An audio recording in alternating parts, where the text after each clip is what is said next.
Welcome to another episode of Gen 5 Restomods. We're out in the shop today because a lot of people have asked me, like, what's going on with my silver and black car. This is the real deal steel body, which we finished up about 4 or 5 months ago, and I've been putting it back together. So if you didn't see the video, this is the C8 manifold on the L83. It actually fits pretty dang good. So that looks kind of nice.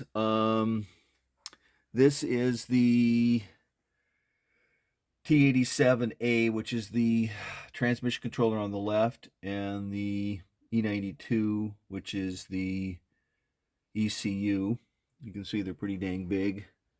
I'm fighting, my wiring is too close right down in here to the exhaust header, so I have to pull that up a little bit more. I'm going to wrap the exhaust header. I've used this stuff before. It's just exhaust header wrap. I'll do that. I changed out the spark plugs because with these headers, the Speedmaster headers, they have a tendency to burn the spark plugs. So you've got to get these 135 angle spark plugs. You can get those out of Summit. So we've got one thing I wanted to point out, which is really nice. So the Roadster Shop chassis here, this is a generic motor mount, and doesn't matter if it's a Ford or Chevy or GM, this bracket here is unique to the type of car. And then there's an adapter which is the classic small block Chevy. We're still using the small block Chevy motor mount, but it allows them to adapt these frames to anything. It's really a nice design. I like what they've done there. It's really simple and easy to use. We've got the radiator plumbed in. I've been using the silicone turbo angles. Those are the shrink tubes. I like to use the shrink tubes. Grip tight. This one is this is On Trophy, which is the manufacturer of the radiator. And if I can get in there, this is a sacrificial anode.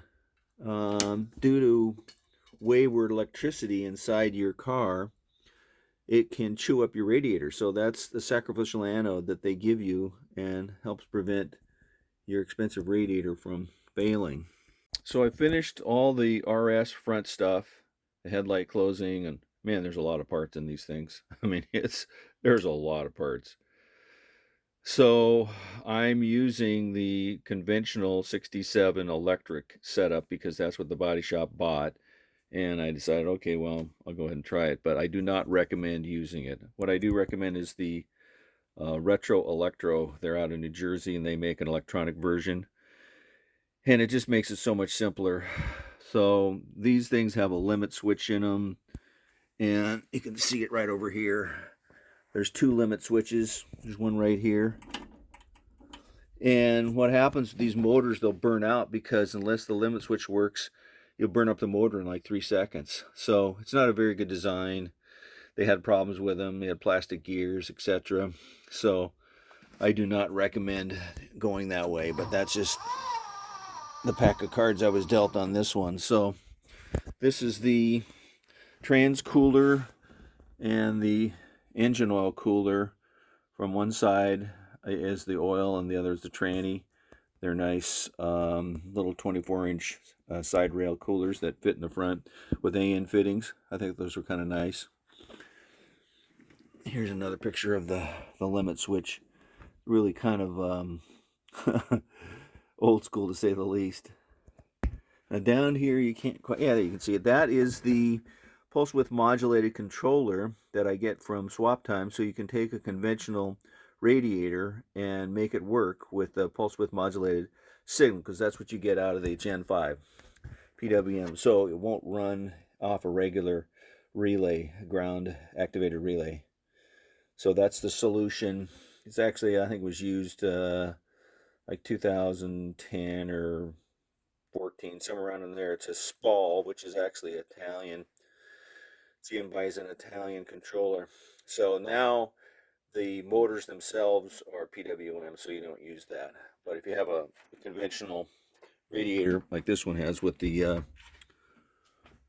twin fans, you can still use it. This is actually the stock hose off of the L83. I just cut it up and reused it, which is kind of nice. Still missing the steam port, which is here. One guy asked me about the steam port, and there's the steam port. And then this is the LSX Innovations. You can see in the bottom the power steering conversion. And the issue is that this is a Type 2 pump. They're both Type 2 pumps, but this is the newer one, but it doesn't work. You got to have an older one, which is, I think this is an LS2. I think they said from 2009 to 2012 Corvette. Difference is that the bolts go all the way through. These bolts don't go through, and the way that the system is designed, they got to go through. So this is an older one, but I got to get another one. I'm not gonna reuse that and hope that it works. So starting up front here, we've reused the existing positive crankcase ventilation setup off the L83 and rerouted it down over here. And this one, I just used the fitting over here off the C8 manifold, which goes underneath and runs my brake booster. I always run a vacuum assist on brake booster. I don't particularly like driving the cars that don't have it. I'm just used to power brakes. I usually use double eights, and they fit in there really well. They don't have any problem. So I do that. This is another thing I've been using, which is the proportional adjustment off for the Willwood. It's a really nice little unit here that you can I don't have it hooked up right yet, but there's just a simple knob that allows you to change your bias from front to the rear, which is really simple. In the back, this is Newport Engineering. That's their modern wiper conversion that I use. It fits in there. That replaces the stock one. I use those all the time. And then there's the rack and pinion, which is rear steer. Excuse me, it's front steer, not rear steer. The rack and pinion is in the front of the cross member, so that makes it a nice angle. Angle's kind of wonky because I've got the column down. And then over here, I've got this kind of position I've just roughed it in, which is my power steering reservoir. It's a remote. When you use that particular power steering pump, you need to have a remote. A couple, 2-3 weeks ago, I had a problem where I couldn't open the door. The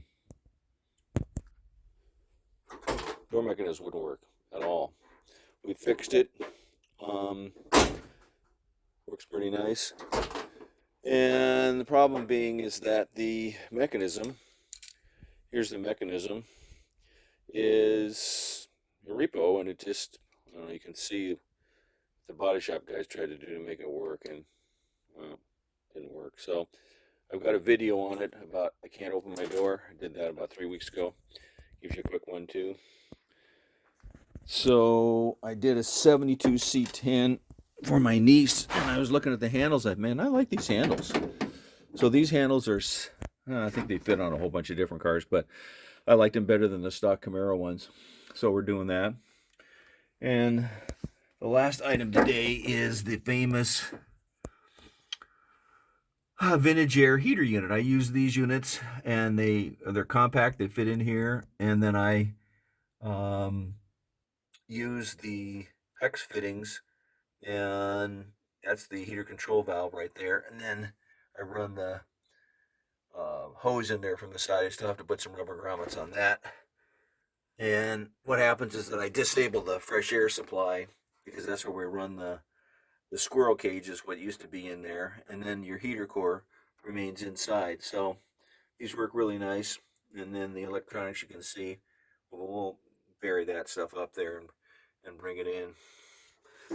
So on these bodies, they have the fresh air vent. So in 67, even the deluxe cars didn't have the fresh air vent. They only had, they were actually AC.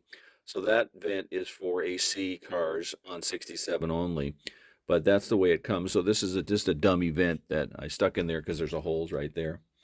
Dakota Digital's in place. Not much to show you there.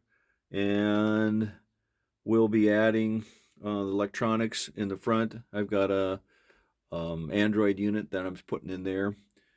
And hopefully the next month or so we get this guy fired up. Okay, see you down the road.